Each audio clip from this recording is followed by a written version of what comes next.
Hai, Assalamualaikum warahmatullahi wabarakatuh, rekan-rekan sekalian, sahabat pendidik. Apa kabarnya? Malam ini berjumpa kembali dengan saya, Daur Rahman MPD, mencoba berbagi cerita praktik baik malam hari ini, bahwa di dalam video kali ini saya coba untuk berbagi masih di platform Merdeka Mengajar, karena kan ketika kita login, kemudian di sini ada pengembangan diri, terutama bagi kita yang selalu haus dengan pengetahuan terkait paradigma baru saat ini, paradigma dalam pembelajaran.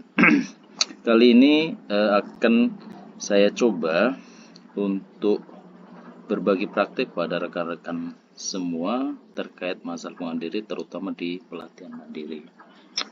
Malam hari ini saya sudah menyimpulkan beberapa kegiatan, terutama di topik yang sedang saat kemarin sudah saya lakukan, ya, kegiatan-kegiatan terkait topik yang saya pilih di sini adalah terkait masalah refleksi diri. Refleksi diri terkait KBM ini diperuntukkan bagi kita, kepala sekolah dan guru. Coba kita cek di sini. Di topik refleksi diri ini, rekan-rekan sekalian,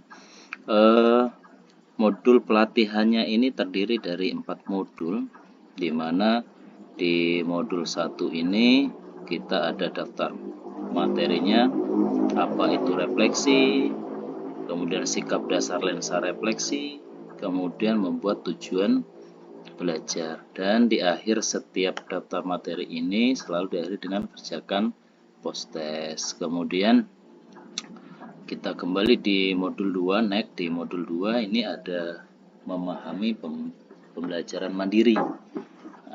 Apa saja materinya? Ada 4 item, yakni mengenal regulasi diri 1 di fase pemikiran awal, kemudian mengenal regulasi diri bagian 2 fase aksi, kemudian mengenal regulasi diri bagian ketiga fase refleksi diri, dan yang keempat memahami diri. Dan terakhir diakhiri dengan kerjakan post test, sama seperti di materi yang pertama tadi. Kemudian ada modul ketiga, berpikir refleksi atau merefleksikan metakognisi. Apa saja materinya? Coba kita lihat. Ada 1, yaitu berpikir reflektif. Nah, kemudian diakhiri dengan sama, kerjakan post test. Nah, rekan-rekan, kemudian yang modul keempat terakhir, praktik refleksinya, terdiri dari 2 materi pokok, yaitu memulai refleksi dan model refleksi, terakhir kerjakan post test. Nah, kemudian setelah kita memahami topik ini, mempelajari per fase, step by step ini, maka kita dituntun untuk kemudian melakukan aksi nyata refleksi diri. Nah, refleksi diri yang saya ambil di sini adalah terkait tentang praktik model refleksi situasi, makna, dan aksi. Nah, ketika sudah coba saya upload tadi di sistem, bahwa terlihat refleksi situasi, makna, dan aksi ini deskripsinya 1. Situasi sebagai bahan refleksi, yaitu pada saat pelajaran matematika menganalisa berbagai bentuk bangun datar, peserta didik terlihat kurang semangat, pasif, dan kurang fokus dalam mengikuti pembelajaran. Hal ini berpengaruh pada hasil belajar peserta didik.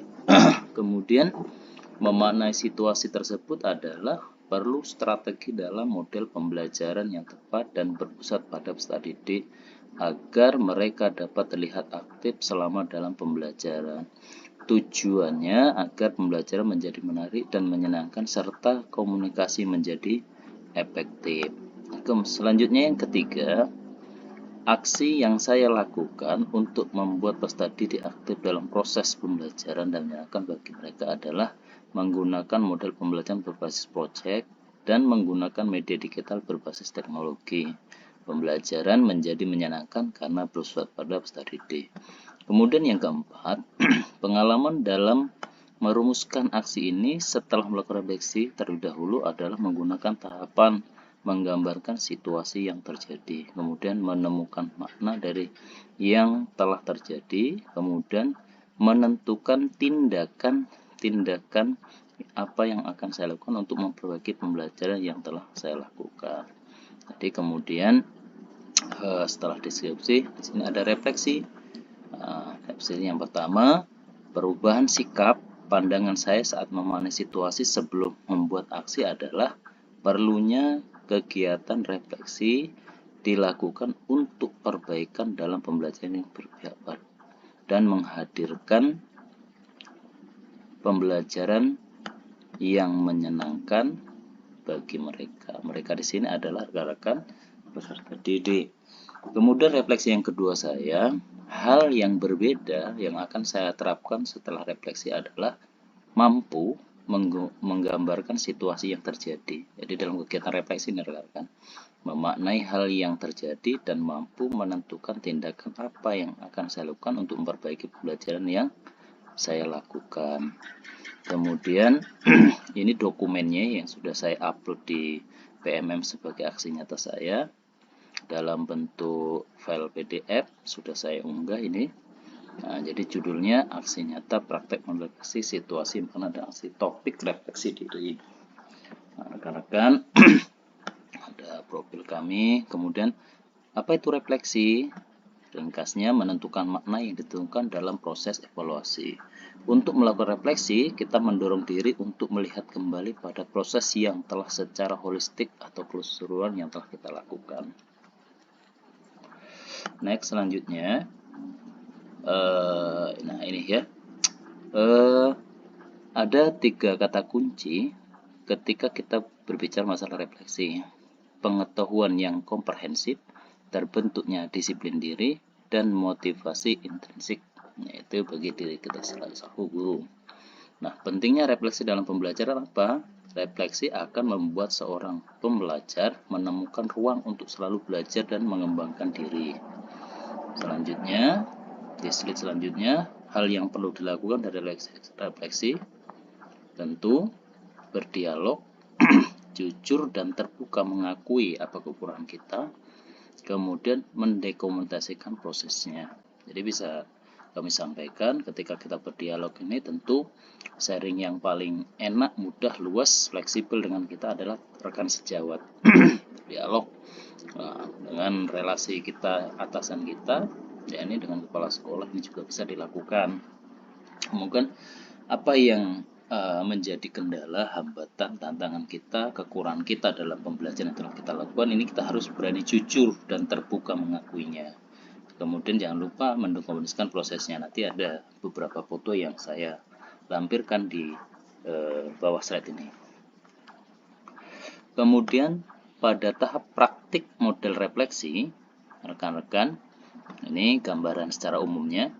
Yang pertama tahapannya adalah situasi. Jadi dalam situasi ini adalah menggambarkan situasi yang terjadi dengan merefleksikan dalam sebuah pertanyaan. Apa yang terjadi? Nah, ini kata kunci ketika kita sudah mampu mengetahui situasinya. Kemudian langkah yang kedua, makna tahap yang kedua ini. Apa itu artinya? Menemukan makna atau arti dari hasil refleksi dengan bertanya, pelajaran apa yang saya dapat dari strategi ini? Jadi hasil dari KBM sudah kita lakukan. Kemudian yang ketiga tahapannya adalah aksi. Aksi ini dengan pengertian menentukan pola pikir atau tindakan sebagai hasil dari proses refleksi melalui pertanyaan, apa sekarang yang harus saya lakukan? Nah, itu kata kunci ketika kita berbicara masalah tahapan praktek model refleksi. Nah, cara rinci di sini saya gambarkan, berikut ada foto kegiatannya. Di tahap 1 ini situasi tadi kata kuncinya apa yang terjadi. Artinya mampu kita memahami apa yang telah terjadi. Pada saat pelajaran matematika menganalisa berbagai bentuk bangun datar, ternyata peserta didik terlihat kurang semangat, pasif, dan kurang fokus dalam mengikuti pembelajaran. Hal ini berpengaruh pada hasil belajar peserta didik. Nah, jadi anak-anak terkesan cuma diam, kemudian hanya duduk manis dan mendengarkan. Walaupun saya berupaya sudah menjadi seorang fasilitator dalam KBM, terutama dalam pelajaran matematika ini. Nah, di tahap kedua secara rinci, makna pelajaran apa yang saya dapat dari situasi ini. Nah, ini pembelajaran yang bisa saya ambil dari situasi ini adalah perlu strategi dan model pembelajaran yang tepat dan berpusat pada peserta didik agar mereka dapat lebih aktif terlibat selama dalam pembelajaran. Nah, tujuannya agar pembelajaran menjadi menarik dan menyenangkan serta komunikasi menjadi efektif. Selanjutnya tahap yang ketiga, ini aksi dengan kata kunci, apa sekarang yang harus saya lakukan. Ini sudah tahap melakukan rekan-rekan aksinya. Jadi yang perlu saya lakukan untuk membuat peserta didik aktif selama proses pembelajaran dan menyenangkan bagi mereka adalah menggunakan model pembelajaran berbasis proyek dan menggunakan media digital berbasis teknologi. Pembelajaran menjadi menyenangkan karena berpusat pada peserta didik. Jadi foto kegiatannya, anak sudah berani maju untuk melakukan tugasnya terkait materi pembelajaran matematika yang ada di kelas 3 ini. Kemudian strateginya, rekan-rekan sekalian, yang digunakan dan hasil refleksi ini dapat meningkatkan motivasi dan hasil belajar peserta didik. Karena apa? Penerapan pembelajaran berbasis proyek dan menggunakan media digital ini berbasis teknologi ini membuat peserta didik menjadi termotivasi dan semangat dalam belajar. Nah, kemudian dari kegiatan runtut aksi yang sudah saya lakukan, maka sama-sama kita bisa simpulkan bahwa model pembelajaran, model refleksi situasi, aksi, makna, dan aksi sangat cocok digunakan dalam berbagai situasi.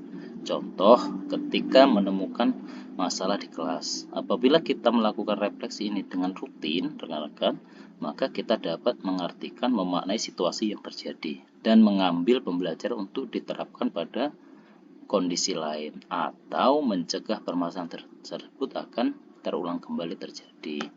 Nah, ini bukti selanjutnya umpan balik dan dari teman sejawat ada 3 orang.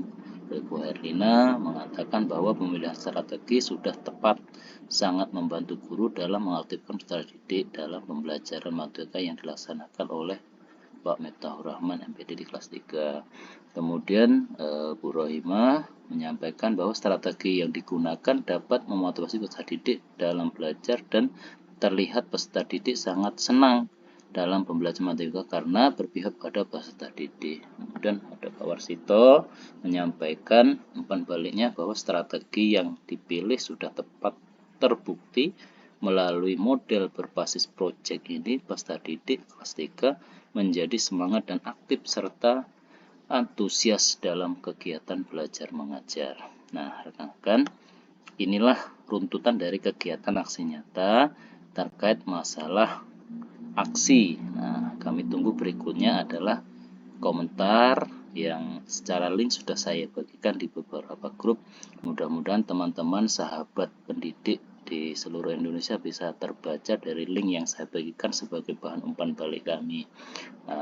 Aksi nyata terkait masalah refleksi situasi, makna, dan aksi. Nah, itulah rekan-rekan yang bisa kami sampaikan, bisa kami bagikan dalam kesempatan berbagi ini, sembari kita menunggu hasil validasi untuk kegiatan aksi yang sudah kami lakukan. Demikian mungkin yang bisa kami sampaikan, mudah-mudahan bermanfaat, menambah wawasan kita bersama, sharing-sharing. Semoga ke depan kita jauh lebih baik menyongsong paradigma baru pendidikan sehingga bisa diterapkan dalam kelas-kelas kita selaku fasilitator di sekolah kelas murid kita masing-masing. Sekali lagi terima kasih atas perhatiannya. Mohon maaf kurang berkenan. Saya akhiri. Assalamualaikum warahmatullahi wabarakatuh. Salam semangat, sehat, jaga stabilitas motivasi kita. Guru hebat Indonesia.